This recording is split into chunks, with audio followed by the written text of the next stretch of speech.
Oh, there you go.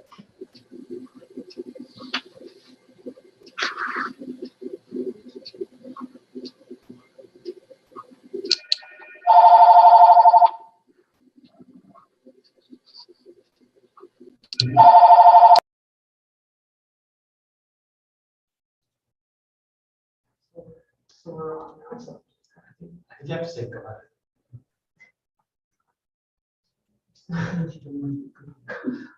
You got there. Here we go. Yeah. oh, got it. Right. Okay. Got it? I thought you were making- I wasn't I joking. thought you were making the joke. No. Okay.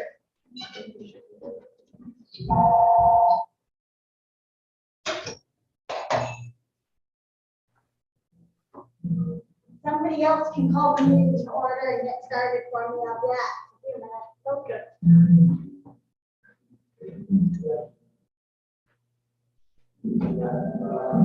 Oh,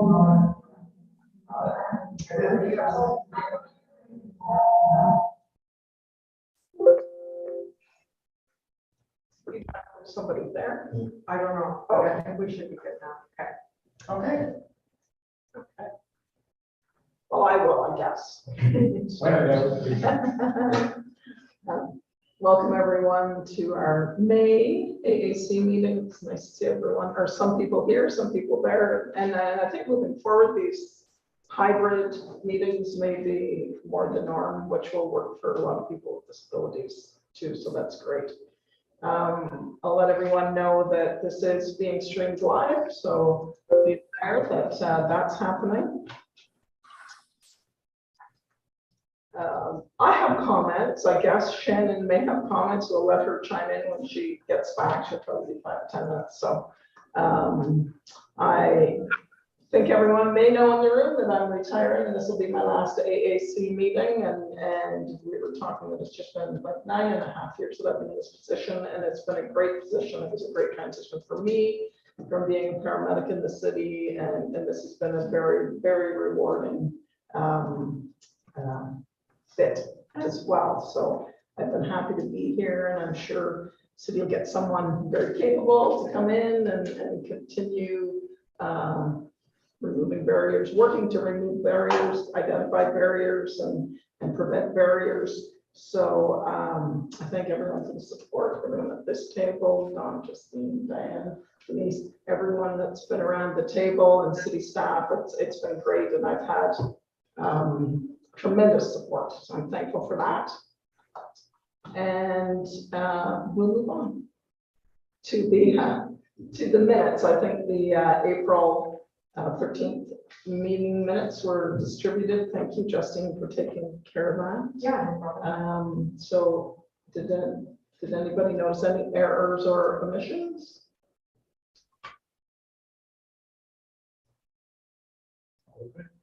All good. We don't have a quorum, so we can't have a motion to accept the minutes. So that I'll make note that that has to be done at a meeting, or we can do it later if we end up with more folks here. And if everybody has reviewed the agenda, does anyone have to declare a conflict of interest on any of the items we'll be speaking about?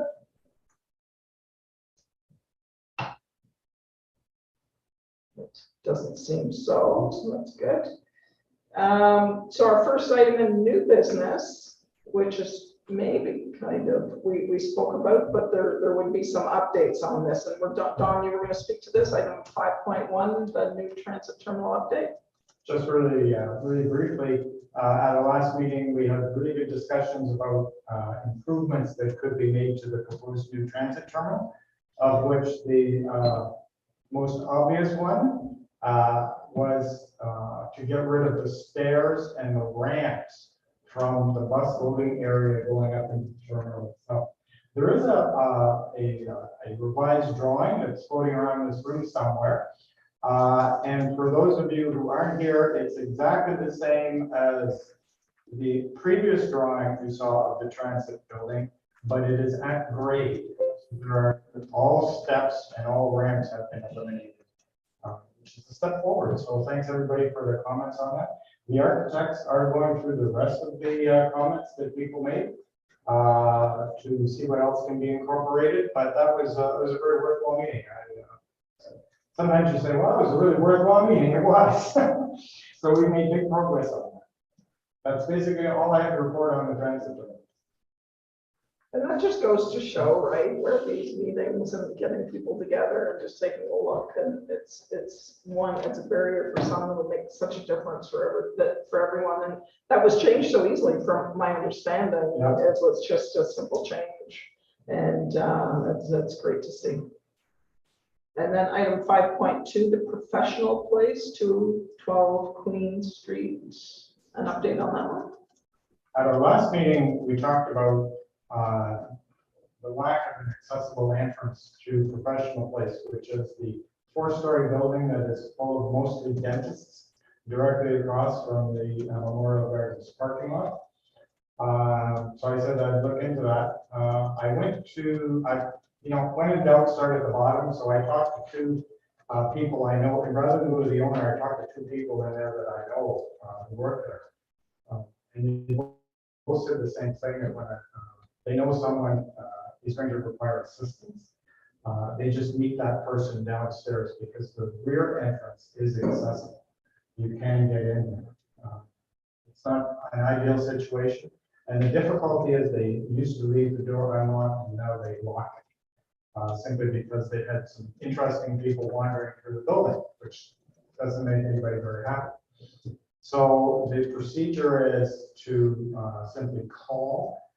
They will call you if they know you're coming in. You confirm your appointment and say that they will have somebody meet you down there. If there's nobody there and the door is locked, you can call them and they will send somebody down. I also, after speaking to them, I spoke to one of the building owners. It is actually owned by a group of doctors, and Dr. Michael Manny is the spokesperson for that group. I know George Schnuck is still in there, Lieutenant State is in there somewhere. And Michael said they had looked at doing something at the front, but it's very difficult because there's quite a gap in there that you have to go up. He said the same thing, they've always used the back door. He did say that they would put up signs at the back door saying, if you're stuck, call, we will come and open the door for you. And they will also put up a similar sign at the front door. He just telling people to go to the back door, basically, is what it is. Or you can just call them. No, you have to go to the back door at that point. He did say also that they had redone the 4th floor washroom to meet the barrier-free requirements.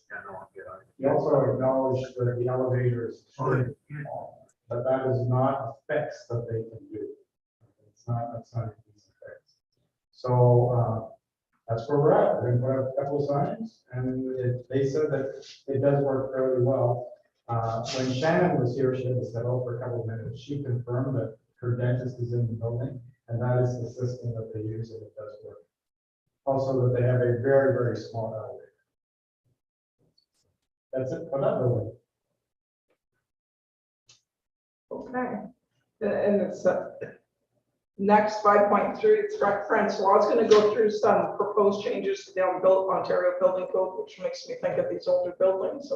And these are the reason the changes are new to the Ontario Building Code. So we can remove those barriers. Excuse me.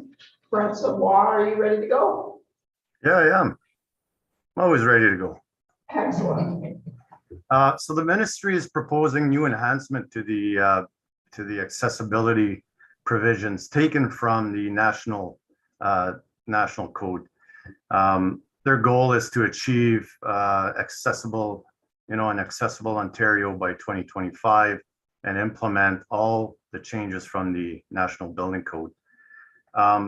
Ontario's existing accessibility, because I don't know if you guys know, next year the Ontario Building Code is going to align with the National Building Code. So we're taking in order to be consistent throughout the province, we're going to adapt some of the National Building Code requirements. So this is one step taken to align with the National Building Code. The things taken out of National Building Code, if it's not in the National Building Code, we're keeping our accessibility requirements. but we're going to implement some of the national code requirements to enhance our code. It's not concrete as to what's going to be done. Some of the proposed changes were floor spaces and barrier-free path of travel. They're talking about, instead of your existing path of travel is 1100, they're talking about 1700 millimeters. Barrier-free plumbing facilities such as shower rooms, drinking fountains, and water bottle filling stations. They're talking about requiring greater amenities in proposed buildings. Accessible signage is going to be provided in visual and tactical form. Making additional pedestrian entrances accessible. Certain clear door openings, such as within the public corridors or other facilities that provide access to exits within suites. They're talking about making that either with an operator or greater clearances. Lighting requirements, illumination levels, by revising requirements for providing an accessible exterior path of travel between building entrances and exterior elements serving the buildings, such as parking areas, passenger loading zones, or public thoroughfares. So they're going to put in some of those requirements to have greater level of lighting. Those are some of the, like, we weren't privy to all the, because the code is going to change next year, 2023. That has to be so the National Building Code took the new version of their code out in May or March 2023. So now Ontario has to have theirs out by May next year, March 2023. So you're going to see the new code requirements coming out. So the minute I get notification as to what's going to be implemented, I'll share it with this committee. That's about all we got for what's going to be implemented in the barrier-free part of the building code. But it's not limited to other provisions. It's just a high-level document they gave us, but it's not limited to what's going to be implemented. Thank you, Francois. The committee always likes hearing about these updates because they're usually great steps to improving accessibility for sure. Thank you for your time. I had one, if I have time. Sorry, I'm sorry, we have a question. Oh, okay. Yeah, there's always one troublemaker in the group, Francois, and you know who it is, right? I just want to clarify. So what they're trying to do is bring the, let me repeat what I think you said. What they're trying to do is bring the Ontario Building Code and the National Building Code to the same standard. But where the Ontario Building Code requirements for accessibility, barrier-free are higher, they're going to keep those. Is that correct? Yeah, the higher standard is kept. If it's a higher standard than the National Building Code, we're keeping the higher standard. Okay, so we're not losing anything, and we might be making some, as you said, like with travel distances, we might be making some improvements. Well, we would be making some. We're going to be adding what is not, we'll be adding what the national has and we don't have, and they're going to be implementing greater provisions in the 3.8 of the code. Perfect, thank you. I just wanted to, I got an application for the residential withdrawal management facility, which will be located on Old Garden River Road. I'm not sure if you were familiar with that project or not. Because of the nature of the facility, Julia DeFelice from IDEA sent me an ask as to the grab bars located in the washrooms and the showers of the facility. So I don't know if I can share my screen here. I could show you a picture she sent me. So the building code now says you need an L-shaped grab bar. They're proposing 2 grab bars that will shape an L, but not the L bar, in order to enable ligature resistance. So they're concerned that with the L bar, it's gonna be a part where they can, I don't know, tie something, and then the bars, they want to put a metal plate between the face of the grab bar, the face of wall, for ligature resistance of all grab bars. If I can share my screen, I'll show you what they have proposed. I don't know if I can. Am I able to share my screen, or? I think you should be Yeah, you able should. to. Oh, sorry. You should be able to.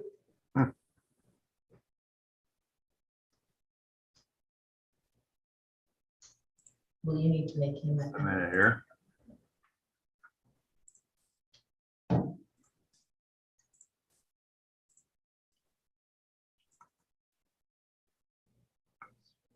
Yeah. Try that, Francois. Okay, let me see. There we go.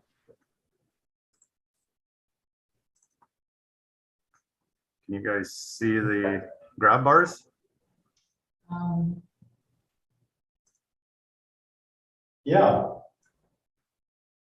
Are you able to see the picture? Yes, yes.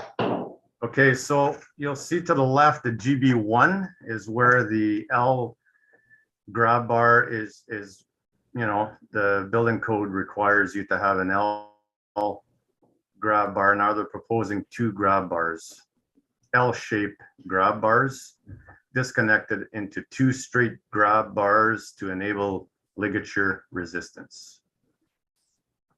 So we informed them that they needed to do it through an alternative solution proposal. And I've told Julia that I would bring it up to the committee to see if they had any concerns as to their proposal prior to us entertaining the alternative solution proposal.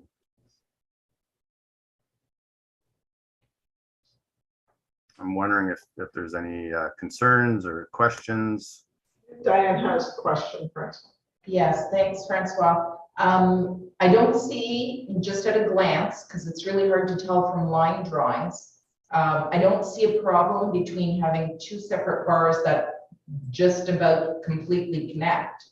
But the face plates, can you describe what that is? Is that the funny rectangle at each end? And can you describe that a little better? Yeah, I think this is like between the wall and then the grab bar, so you won't have much room to like, it's a steel plate that goes on either side of this bar. No, that won't work. Sorry.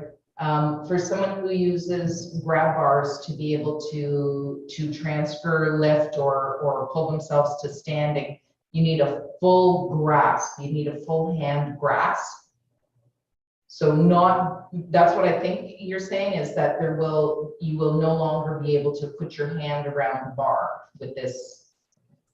Yeah, it says hatched area indicates integral metal plate between face of grab bar to face of wall for ligature resistance of all grab bars.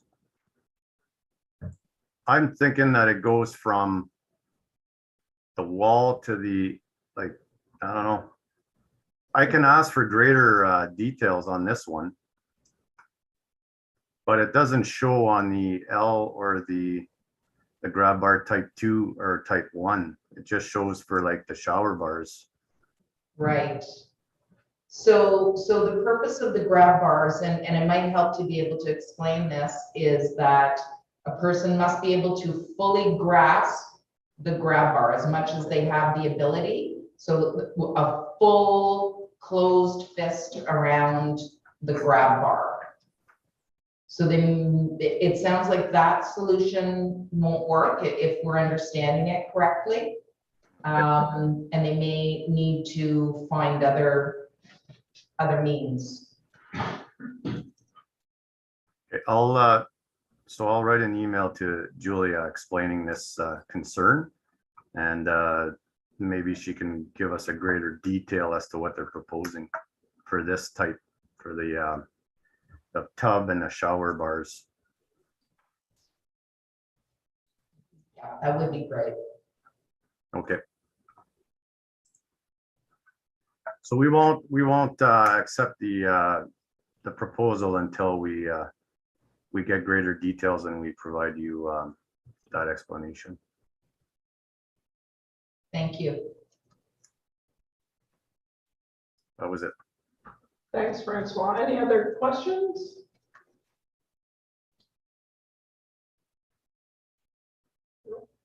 Okay, thanks again, Francois. You're welcome. Do you want me to continue, Shannon? Okay. We're in this, still the mixed bag with, yeah, that's fine. So item 5.4 is proposed improvements to Queen Street and Spring Street. Daryl Moss is here from ACOM. Do you pronounce it that way? Yeah. Okay. Right. I didn't know if you spoke about it.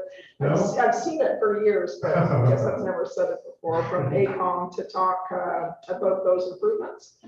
Justine had sent out the link to the city website showing those information, so you could take a look prior to the meeting if you have a chance to do that.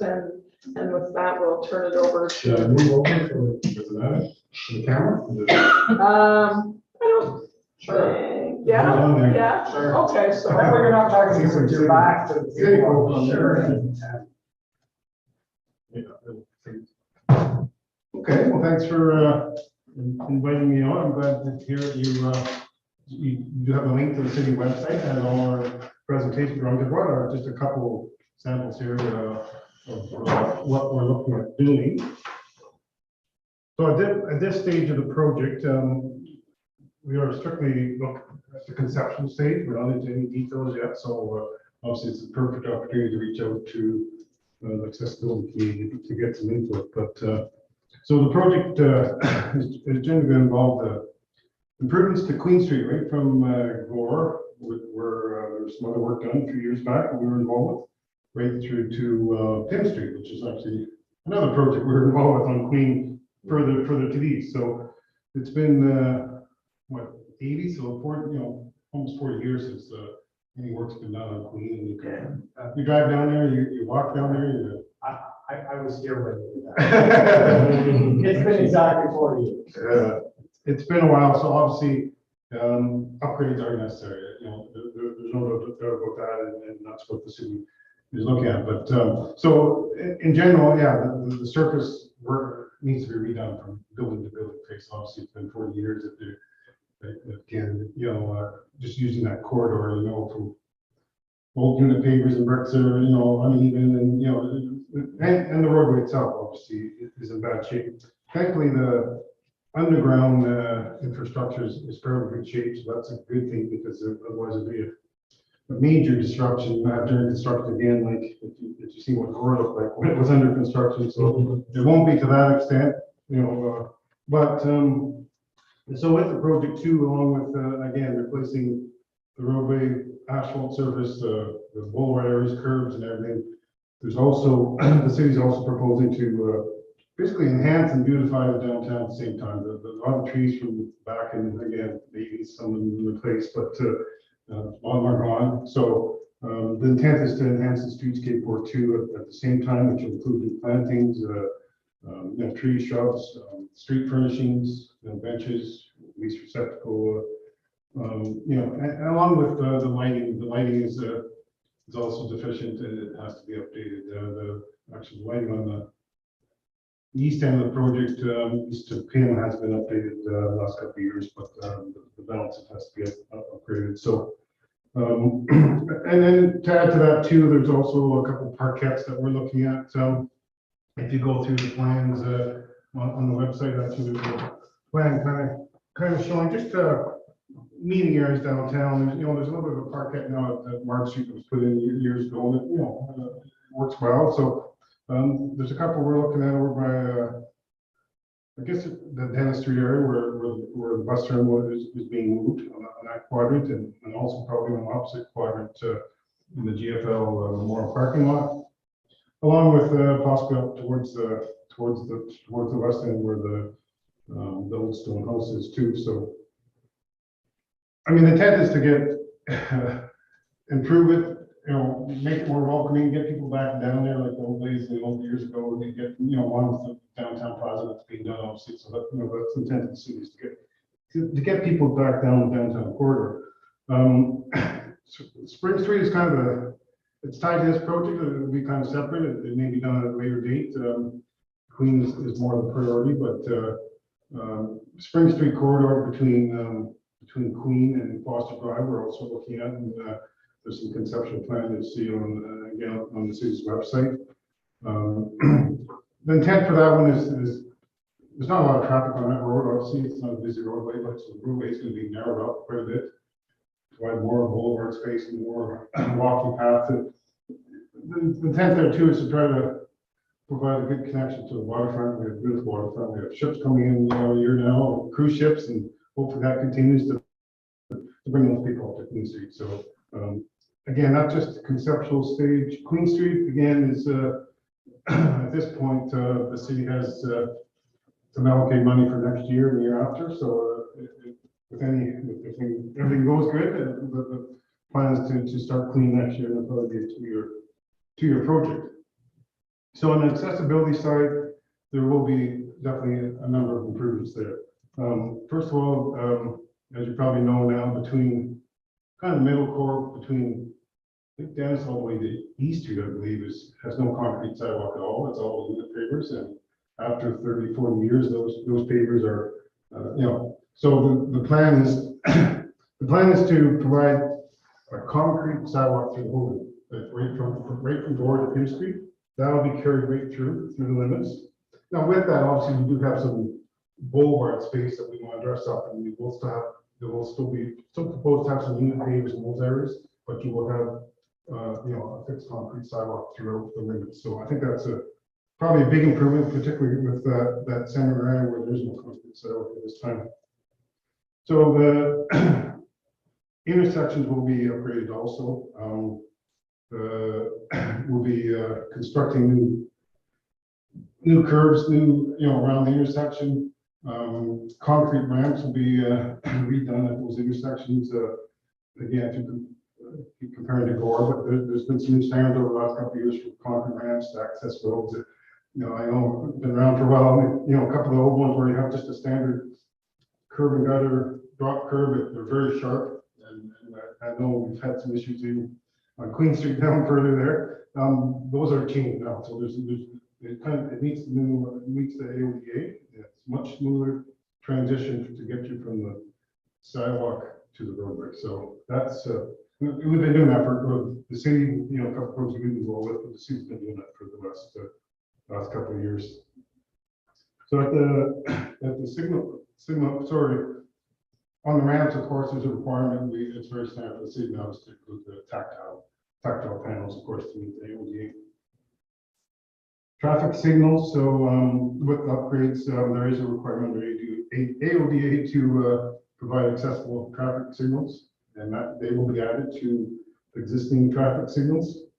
And each one with the push button and the way that they've been done the last couple of years. We're going to look at some of the side streets. We've talked about this and the city already did Burr Street a few years back, where they actually narrowed up Burr Street coming down to Queen. There's a couple side streets where there's not a lot of traffic going. So where we can, we're going to try to narrow up those side streets just to provide a shorter crossing for pedestrians and for people with disabilities, obviously, to get across there. If there's not a turn lane required there, we can narrow up to 2 lanes. Some of them might be just bolted up, but at least that crossing roadway will be narrower. So other accessibility parking spaces, which I don't believe there's anything down there now identified on street, that is. I mean, I know you have there's ones off street in the parking lots that. So the AODA doesn't have, there's not specific guidelines for, you need this many spaces or anything, but and basically it suggests that you talk to, accessibility committee and other people with disabilities about it. So what we've kind of thrown out there so far, but again, this is where we're looking for some input, but we're looking at providing at least one accessible spot per block. And the thought was too that we would alternate them for sides, because some people may want to get to one side, they may want to get the driver's side, so it would be altered, but at least there'd be one per block at minimum. They wouldn't be any wider. It's a bit of a challenge to make the width. They could probably be longer, of course, if necessary. But they would literally like a type. I think it's a type B spot. Type B is where you would have a full width and for vans with that have mobility devices. But so that's what we're kind of looking at. At now. Again, that's where we're looking for some input. So just to back up a little bit out too on Queen Street. So the Queen Street corridor itself, the roadway, the travel portion is going to be the same width. Basically, the curves will be the same. Now, with the exception of we're looking at and working with a number of the businesses, we're starting to get the number of comments coming in, but we're looking at possibly reducing some of the parking, but as you know, with COVID, one good thing that came out of COVID is you see a lot of patios out there right now. So we're trying to, there's a couple of places, which one that they actually built a patio into the existing parking area. So we're looking at, providing them with more space, probably more, we may lose a spot here, and they move, the parking may move or something, but so there may be some changes to some of the parking. I know the cities did a study on the usage, and even before COVID, it was very, very low, particularly maybe on the west end, east end. So, but again, we're working with some of the businesses. Some of them want patios, some of them want the parking, understandably. So, so we're gonna, and again, it's just conceptual. So we're trying to work through their comments and see what works for everybody. And I think Don and I are going to take a walk next week, just walk along there and just see, because what we've thrown out now, there's been some concerns already expressed by through the business, which actually I can understand that. So I don't know if there's anything else we need to say. Again, the plans, I actually have some comment sheets here too that we had from our public open house. I can leave it if somebody wants to fill those out and email them in to us. We are having another one sometime in June, I think they done there. Once we work through some of the comments we're receiving, and if there's any comments from the accessibility committee, they can either be directed to Don, to myself, or whatever we want to do. So those are questions or the sidewalk. Mhm. You said you're gonna get rid of all those small bricks and put sidewalk? Well, so there'll be it'll be a combination of, so we're gonna have, the standard minimum sidewalk now is 1.5 meters, 1,500. So I think we're proposing something a little bit wider, about 1.8 through the whole limit. Now, there's obviously between the roadway curve, it depends if there's parking or not, there's quite a bit width from there to the building. So there will still be some brick pavers in those areas where we're going to have planters, we're going to have some street furnishings and what have you, but we will have at least, a concrete walkway through the whole of it. Okay, because that's how it is in front of Memorial Gardens right now. Yeah, I think they have. Sidewalk, Brick, isn't it? no, They there's, have concrete there? yeah, there's concrete too. Okay. From Dennis Street to just past the tower. Oops, okay. Yeah. Okay. And to just the front steps there to get into the garden. So you've got sidewalk, and then you've got brick pavers. And then after that, from the stairs to the Bruce Street, I think it's all pavers. Right. Now, problem is with that. Mhm. Vision. Okay, so a lot of people, when they're walking, they're concentrating on this sidewalk. It's happened to me. So I'm walking on the sidewalk, and I want to go to Bruce Street. I always end up at the stairs. And then I'm thinking, where's the sidewalk? Because now it's pavers. That sidewalk is guiding you into, Right. because you're getting mixed up with the sidewalk and the pavers. But yeah, if you go on Bruce Street, it's all cement. Right. It is so nice. You don't have to worry about trying to, and I'm not talking about the sidewalk that goes into the road, that's a different story. That one. Okay, but you're on the sidewalk, yeah, there's planters there, and whatever, but you're still in that area. But on Queen Street, that sidewalk, it's guiding you to the door and it's not guiding you along the road. But then it ends there, right? Yeah. So the sidewalk, for the most part, we're still looking at some of the details, that would be a parallel sidewalk through the whole limit. So it's not gonna lead you, I mean, we're still looking at some of maybe some patios here, but, it is gonna be continuous through. I didn't realize this, when they did that, I guess they took too long, because I know for the most part from Dennis to east of Holbrook, I think, except for the area that you're talking. Yeah, just there, yeah. So. So if you're gonna have that sidewalk going straight, Mhm. straight down, what do you do about that one patio that's blocking almost the whole sidewalk down by Stones? There's a restaurant there every year, puts patio, and it's a square patio. So when you're walking, yeah, they put a planter there. So get to the planter, so then you gotta maneuver closer to the road and I don't know, I don't think there's enough room between the curb and then their other wall of their patio. You gotta kind of squeeze through there, walk along their patio, and then you can get back over and keep walking. Yeah.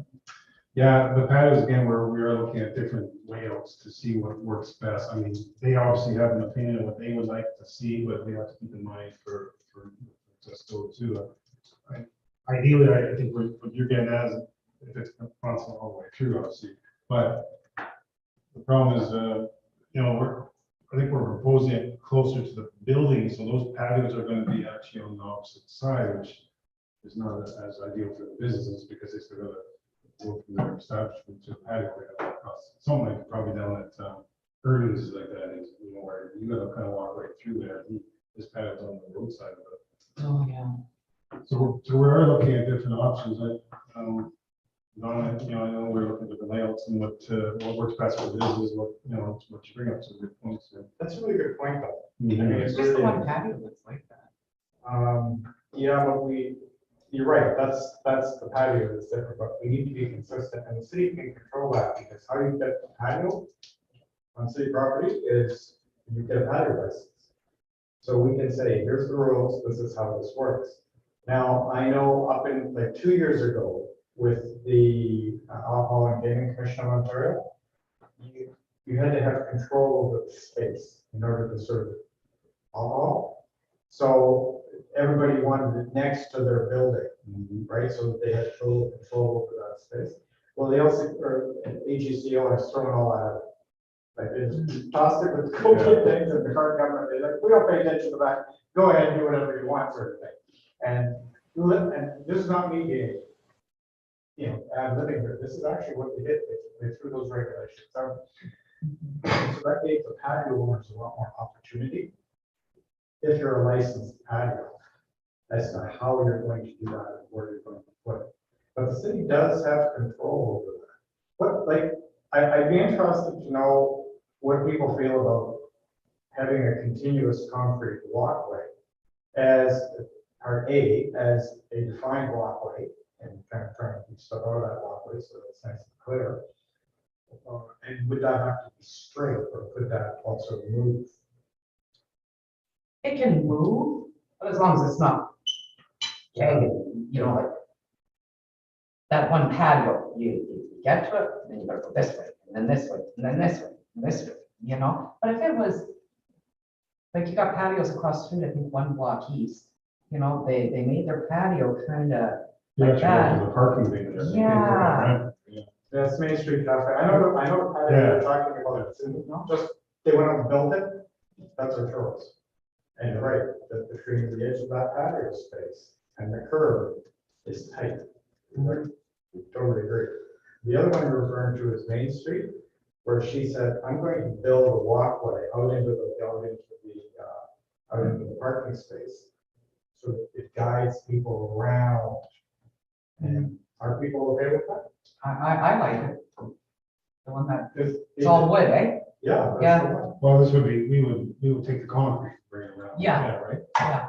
That, I think from the business owner, that they prefer that, and probably even people walking through there, walking through the middle of the restaurant, basically, you know what I mean, that it's not awkward, I think they prefer that. I don't want to walk through nobody's food. I'm guaranteed I'm gonna walk it down. Or they're serving alcohol across it, because Yeah. there's nothing about it. But it really does come down, like, it's not easily done either way. Because if we're putting trees and benches and that out there, having a tree or a patio is a good thing. But if you say, no, you have to walk around my business, then that doesn't work. People are running into benches and trees and whatnot. So I mean, it really is a very specific thing. That's why, when, you know, we talked, you know, with Darrell and Rick about how are we going to approach this, we said, what if we just had a continuous, more or less straight, okay, we can wave a little bit depending on what's happening out there, concrete walkway. And people would know then when they're over on the bricks, we're off the concrete walkway. And we use the bricks, the paving stones. And things are getting better. They're getting better than they used to be. And they're not 40 years old. I was not involved with that project, but I support you. But like, they're not as dippy as they used to be. No, I mean, Gore's a good example. And if you go But that down, would put you all the patios out, that we have to maintain it, which is what we have. which is what we have now, and I haven't heard complaints from anybody on that yet. Complaints from you? No, no. I think it. I mean, Ernie does that now, I know, because I've been there, and we have a concrete cell fairly close to the building, and the office padded. Yeah. That's exactly. Can I make, sorry, go ahead. I would like to know where the curbs are so that something like me wouldn't fall off of it. Well, you have to crash through the patio in order to get to the curb under our current arrangement here, as opposed to having people, you know, go right next to the curb. That's always been a concern. Actually, the Ontario Ministry of Transport, MTO, just came out with new guidelines for patios. Oh, yeah? Yeah, just like within the last week. Yeah. 2 weeks. Yeah, for the most part, the concrete cell we have is closer to the building, which is probably Yeah. ideal, right? You're probably with the traffic and that. My question would be what we do with the patios, whether we have a smooth transition around them, or which is not ideal, or you force them to put their patio on the opposite side of the side. The only concern that I heard about that, and it was a number of years ago, lady with a vision problem. And she said that as she walked along, she would either keep her cane or one hand on the front of the building. So she knew exactly where she was all the time.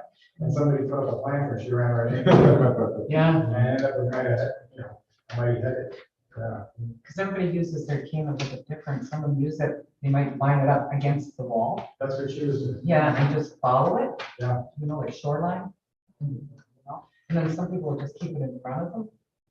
So, I mean, it's okay that it goes like this, but as long as it's a Smooth transition, smooth right. transition. Yeah. And don't do what you did on the corner of Bruce and Albert, with the sidewalk going right into the road, straight across. That was a bad mistake. Because when you're walking, there's not even a lip where the curb is, okay, which is good, you know, you got no bumps there or anything. But the sidewalk runs straight across, and when you're walking, you think you're still on the sidewalk, you don't realize you're crossing the street. There must be tactile panels there. Yeah, yeah, right there. But when, Yeah. but if you're going by visual, Mhm. okay, because you gotta think it, you know, a lot of people don't, they use their cane, they don't know how to use it. Yeah. You know, I've even had people ask me if those things light up, I just step on them, and yet, you know. So, or you get kids, Yeah. and they see the sidewalk, they're just gonna go. You know, they're concentrating on getting ahead, they see the sidewalk going right If there's through. unit pavers, it's fine, because we've done a few with the unit pavers across the road, which is fine, right? Because that's a different surface. It's a different surface, yeah, yeah. I'll take a look at that. Yeah, like it looks, because I know myself, I walk down Bruce, and you know, sometimes when you're walking, sometimes you're never paying attention to what's paved over this. You're not on your phone, are you? Never on my phone. I got it wrapped around my neck, I got the GPS turned on, that's it. Yeah, no, I You can know, understand. yeah, you know, but even with the tactile things there, sometimes you're just going and, you know, you're on the sidewalk, but yet you're in the middle of the road there. Should be a different color. So that's what you're saying, Carol, is that it should be a transition in color, that, yeah. Yeah, because it looks like it's the sidewalk. They made the sidewalk. Yeah. And they just kept going across the sidewalk, across the road, and it's still sidewalk, and then they put the road on each side of it. So being concrete is a good thing, but if it, when it got to the edge of the road, was a different shade Or or. something, yeah. Because you can't even tell, there's no little curb or I nothing. think that's the only place in the city that has that. It is. Yeah, It's the only place. That's not perfect. And sorry, Carol, what area was that? Corner of Bruce and Albert. See, that's new. Yeah. That's been there for a couple of years, I That's a few think, years back. 3 years. I think. Daryl was not involved. No, we weren't all that. Gordon, Queen, We like her, perfect. March Street. Diane? I have a suggestion. Carol, you probably navigate beautifully through streets. You're very active and you know your areas.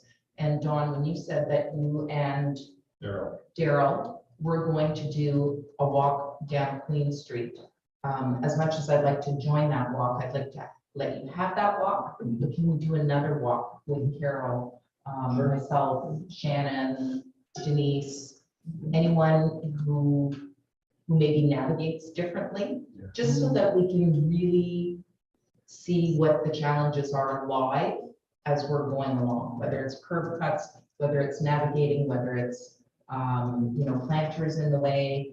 I don't think we'll have patios out quite yet, but whatever the challenges are, I think we are. how we be creative. Are they? Okay.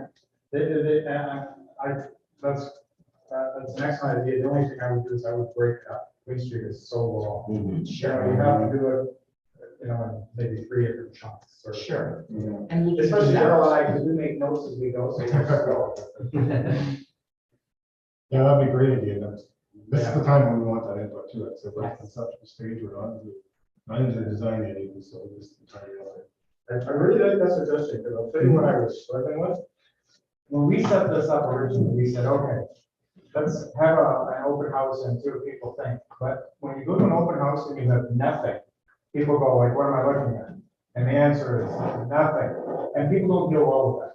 People need something to respond to. So ACOM did these drawings for us. We went to our first open house. Had fairly good attendance. We had some other people showed up, lots of comments, phone is ringing, emails are coming in. Mostly about parking, by the way. We have 6,000 parking spaces downtown. I just thought I'd let you know that's fun.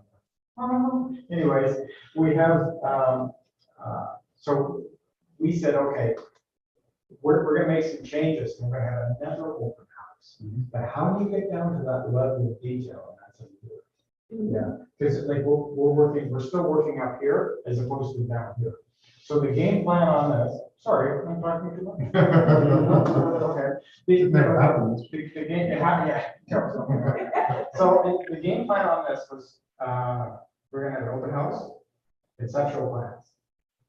Take those comments, revise conceptual plans, another open house, okay? See if the world is generally okay with this.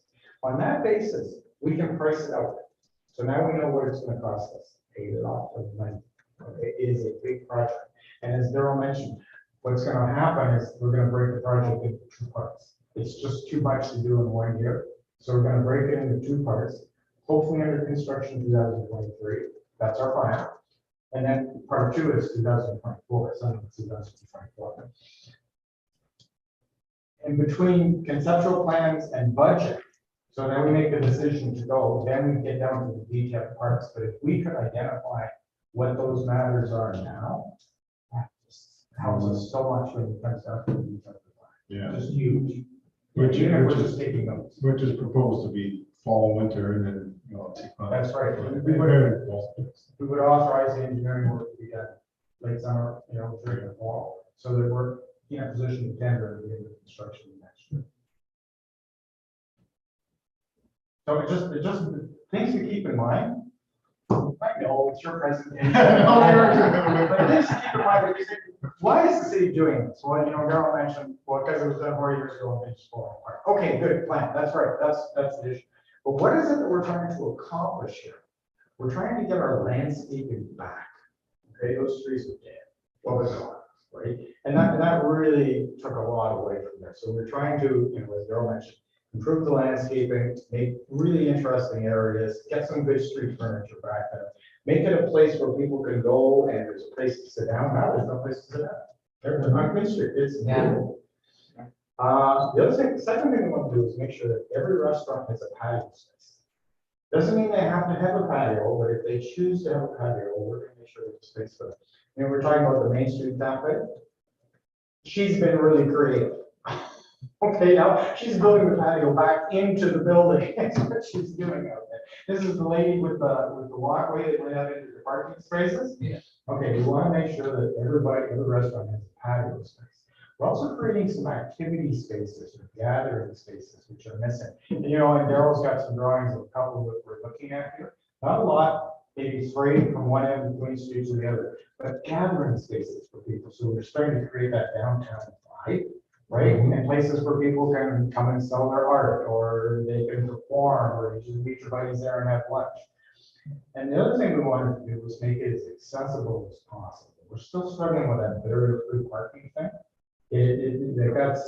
We're gonna put barrier free parking spaces up there, okay, guaranteed. But how we do it in the design of that is difficult, you know? So that's something we're working on. We are looking at doing this over 2 years. Spring Street would be a third year to that project. What else? The accessible parking spaces, when we touched on that. Like, it's also preferred to have some type of curb cut or ramp at those locations, is that, or So you could probably speak to, we've had this discussion many times. Yeah. Because sometimes the person that needs a barrier-free spot is driving the vehicle, and sometimes they're the Right. passenger of the vehicle. Sometimes they're getting out the that's why we front look at doors, and then opposite there's, sides too. and then there's also the rear loading vans as well, where people come in the back, so. Do you have more from that, Diane? Something that needs to be really. Right. Yeah, and it is really tough to do Yes. one size fits all, because it just No. doesn't work. But a place that I frequently go is Rockville, Ontario, Mhm. and it's a little touristy town, but they have done, I think, what works very, very well, both visually as well as accessibility wise, Mhm. is that their parking spaces are kind of sloped up to be level with the sidewalk. And they have a Okay. concrete, like these are paver stones, I guess they don't get our level of Mhm. frost. But then they've got, you know, the curb, a concrete curb delineating.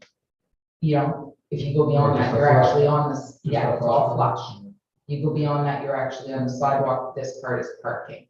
So that anyone can park on any of those spaces if they're going out on the driver's side, and then they have it on the passenger side if you park on the other side of the street as well.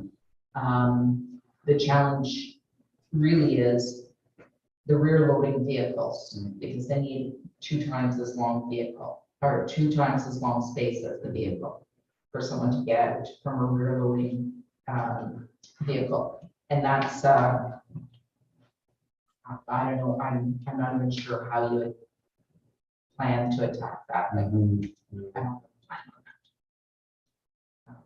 But Yeah, it's an interesting concept they had. It's a bit challenging on the road design trying to do that. And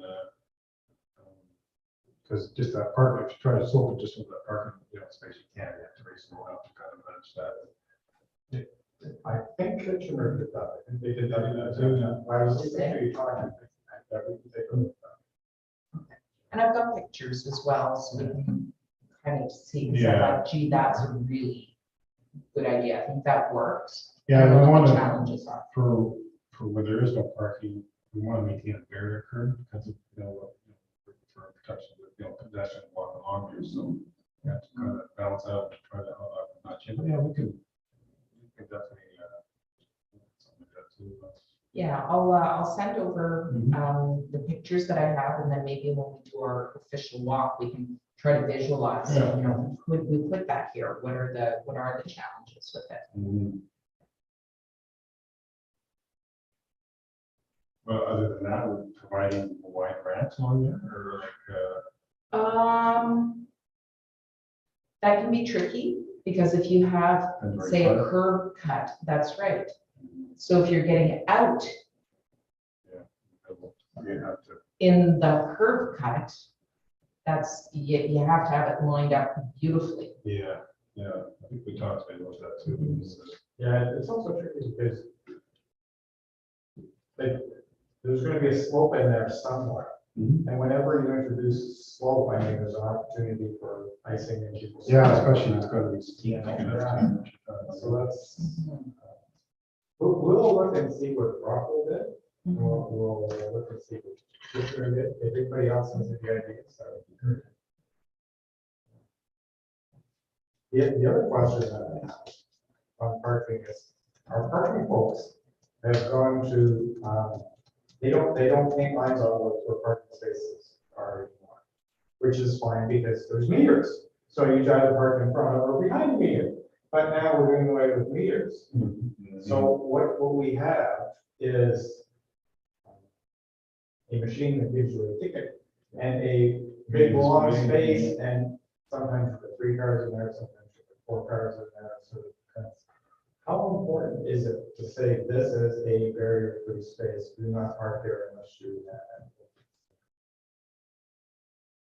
In most places, super, super, super important. It will still be abused, but to have that visual, either, you know, markings on the pavement and signs. The marking on the pavement isn't as important as the sign, because whatever's on the pavement disappears in the winter anyways. So it is really important to have that. And I would say if we go that route, we would have to have double long for some of them. And I'm not sure. I'm just picturing 2 cars still parking in there, like we've done with the access aisle. If there's room for another car in there, sure enough, another car is going to park in there. Yeah. So I don't know how we get around that. So. It is, I have to say, parking is the most difficult part of this assignment. Yeah, I'm sure it is. It really is. Does the OMAT group, do they? There's been parking discussions, but it's the same thing. Okay. So I can certainly reach out and see if anybody's come up with anything new in the last few years. Okay. On that, so it's Ontario Network of Accessibility Professionals. So people that do accessibility coordinator job with municipalities, townships, colleges, universities, and hospitals. That's it. That's 5, and they only let those people in. Other stakeholders aren't. So it's honestly just great information sharing. It's Perfect. the parking question. On street accessible parking.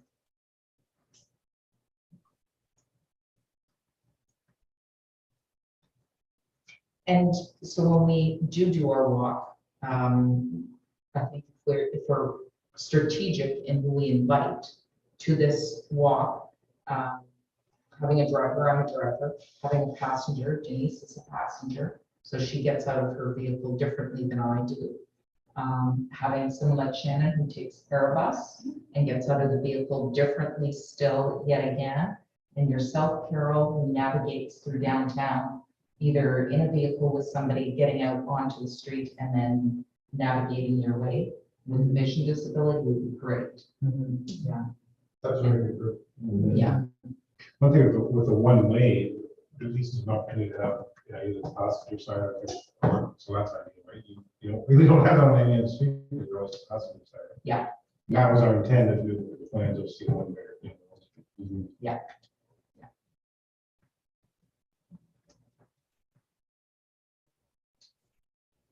Any more questions? Daryl?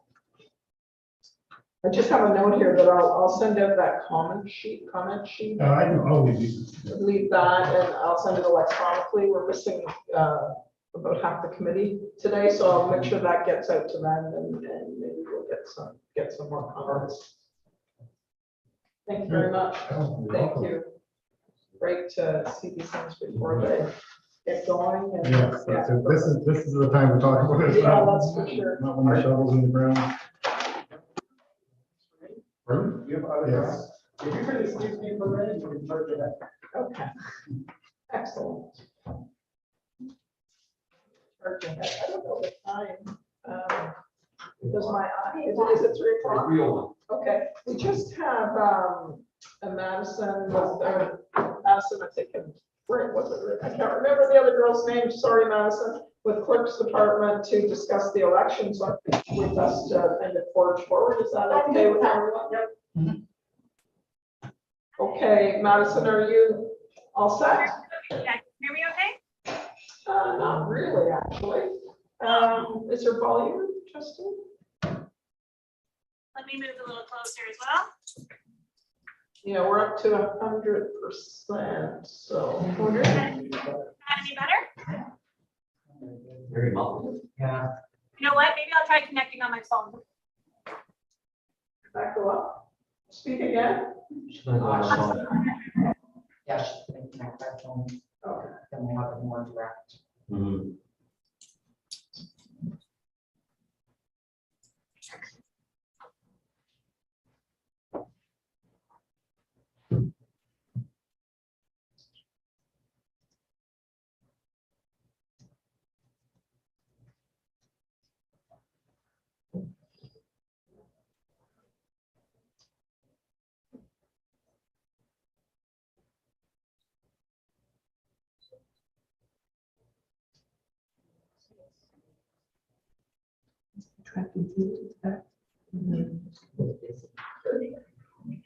So I cover this one.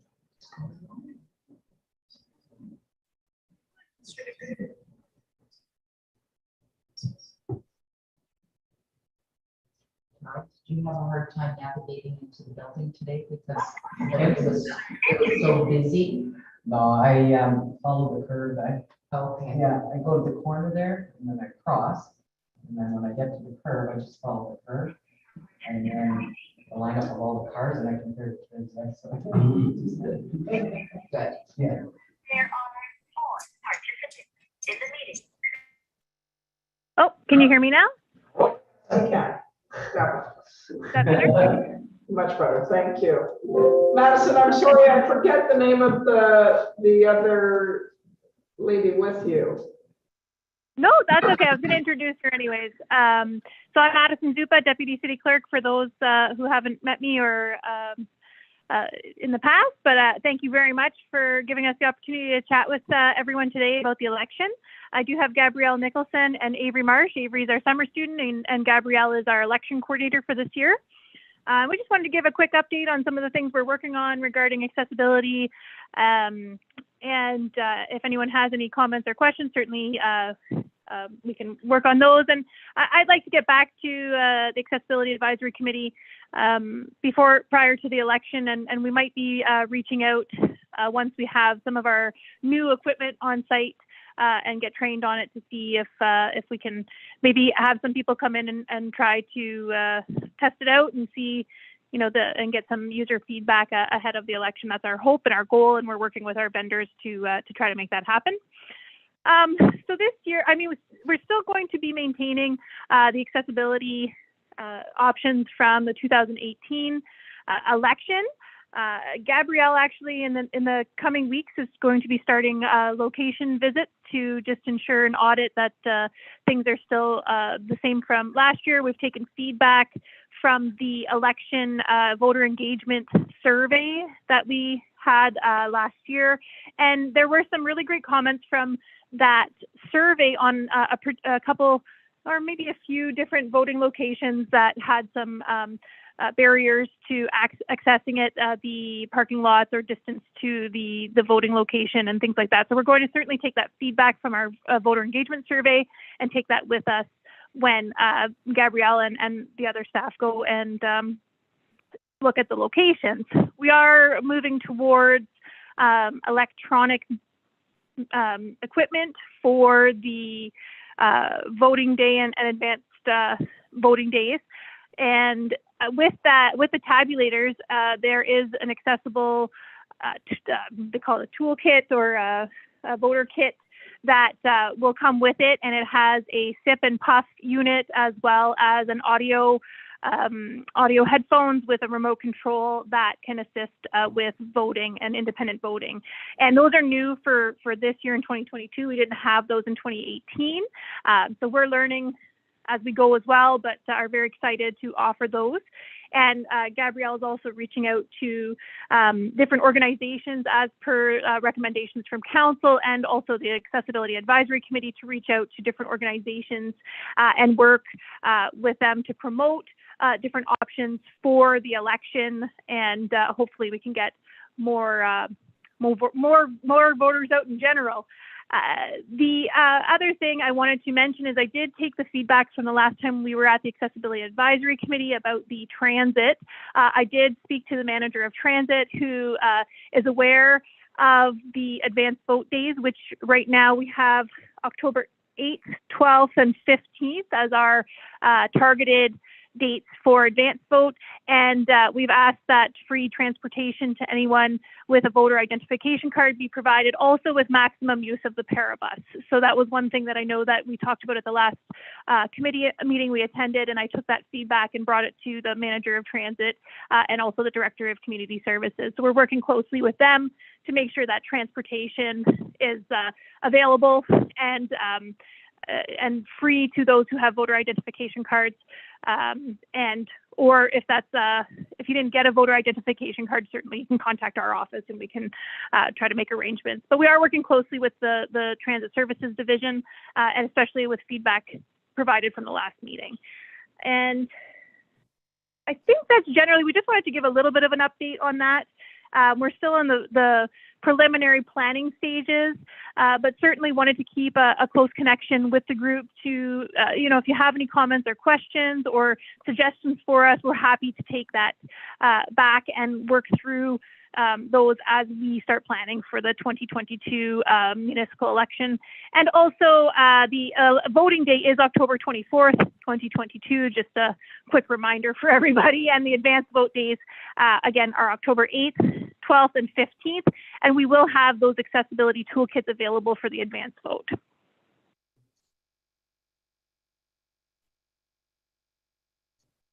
I think Craig might have a question. I do, ma'am. Location of the advanced poll for the 8th. We are looking at two different options right now. There is some construction activity that might be happening at City Hall that Yes, we're trying that's to what navigate. I was aware of that. So I'm not keen on Yes, walking through construction zones. Yes, and I appreciate that. We are trying to get an idea of what that will look like. There's certainly some ideas around keeping it at City Hall just for consistency from previous elections, but we are also working with the manager of recreation and culture to potentially look at the seniors center down the road, which is not far from City Hall. We could redirect traffic there and provide some accessibility options there as well in the senior center over on Bay Street. So we are looking at those two. We have not finalized that yet, given the construction elements that might happen around these parts come the fall. But I appreciate that feedback. We certainly are aware of it, considering that and wanting to make sure that everyone has access to the building. Thank you, ma'am. Thank you, Craig. Any other questions? The headsets. How's that gonna work? Like the bank machine to bring your own headset and plug it in? Yes, I think the question was about the audio ballot and the headsets. Yes. We do have, so that's a great question. Thank you very much. We actually are working with the vendor to get headset covers. So there will be a headset that's available with the unit, and then there will be covers that will go over that are disposable after the fact, so that any new person using it will have new headphone covers on the headphones. That was my concern. Okay.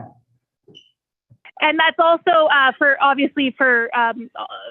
COVID in general has increased our level of awareness for sanitation and like sanitizing everything and making sure we have, not just for the head covers, also, we ordered a lot of straws for the sip and puff unit. And then also just in general, like sanitizing desks and pens and the markers that we're going to be using to cast the ballot and those types of things. So it's definitely with COVID in general, but also we were mindful of that particular issue when we were working with the vendor. So it's certainly something that's been on the agenda. And you'll still have someone, if needed, to go to your house to vote? That's correct. Yes, great comment. We will still have the vote from home program, so people will be able to register with the clerk's office to have a vote from home option. 66 people used it in the 2018 election, and we're hoping to have, just as many or more participate in that program. We will also have a vote by mail or vote by mail option where you would register to receive a kit. It would be mailed to you. You fill it out at home and then either mail it back to us or return it to a drop-off location. So that is certainly something new that we're offering as well. And that was a discussion around the pandemic, but also just adding additional voting options for eligible electors.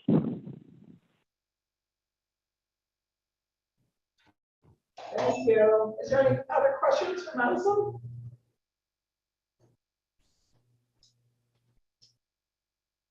Great, thanks, Madison. Yes.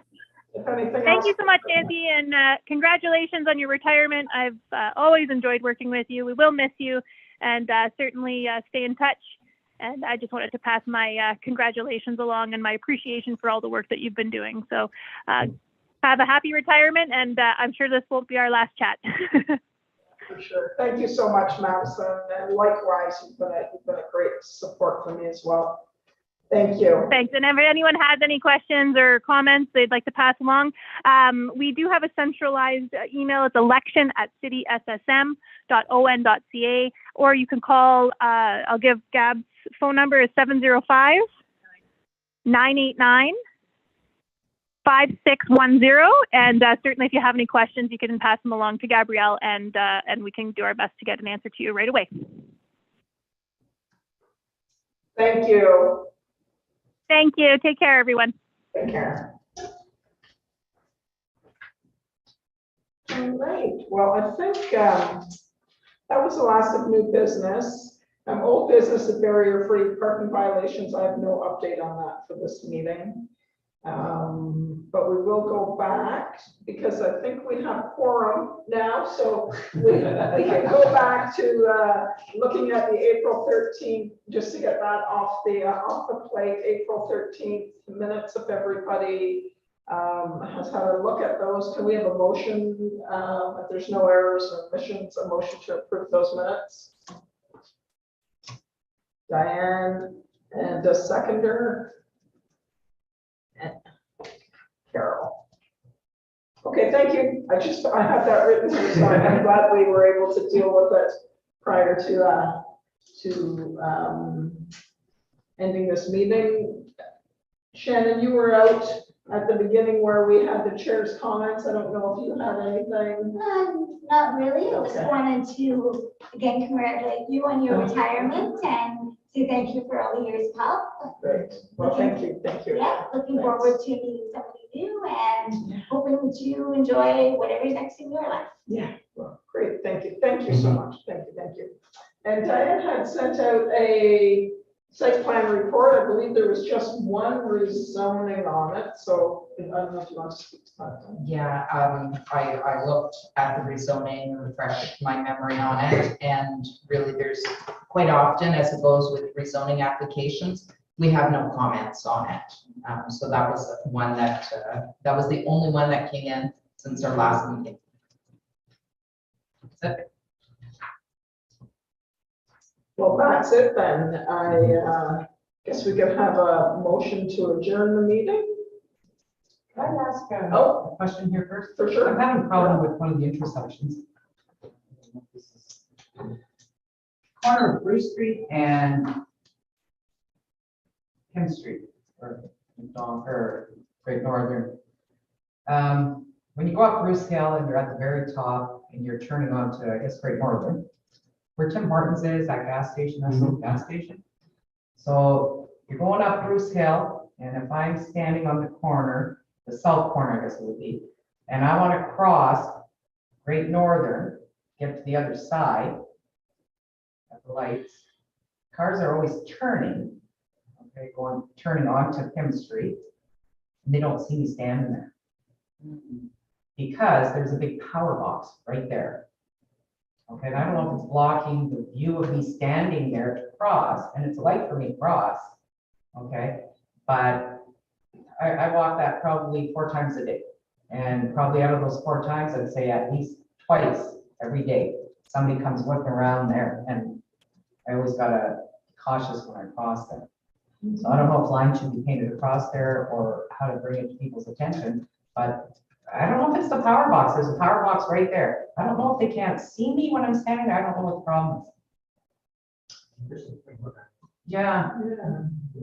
Yeah, so they're, when you're crossing, obviously you have the light, but it's on there, right? Because people don't go straight through, so it's a different sort of intersection, but is it, there's no crosswalk lines painted on the way? No, no. No.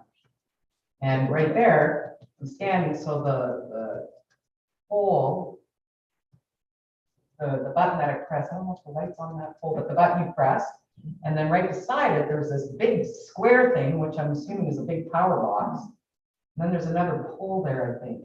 So when they're waiting and they want to come this way, I don't know if they can't see me because of that power box or what, but it happens every day, every day. They come whipping around just as I'm about to cross. Okay, we'll take a look at that. Yeah. Sure. That was my only concern. It's a good concern. It's a, Yeah. I have something to add to that. Don. And it's just that, Nancy has been so great to work with.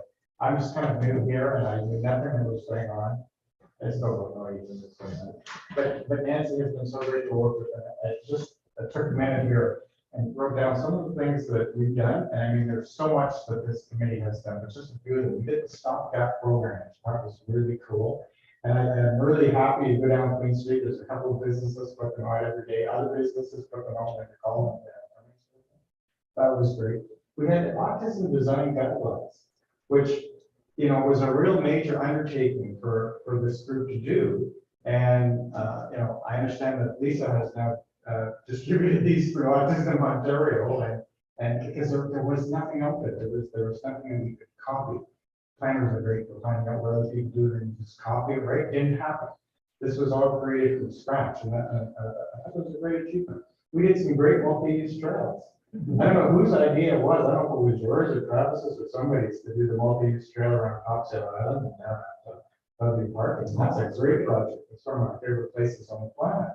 We came up with power wheelchair charging stations. We've got those. The vulnerable persons registry. That actually happened before I got involved with this at all. I don't know how it came about.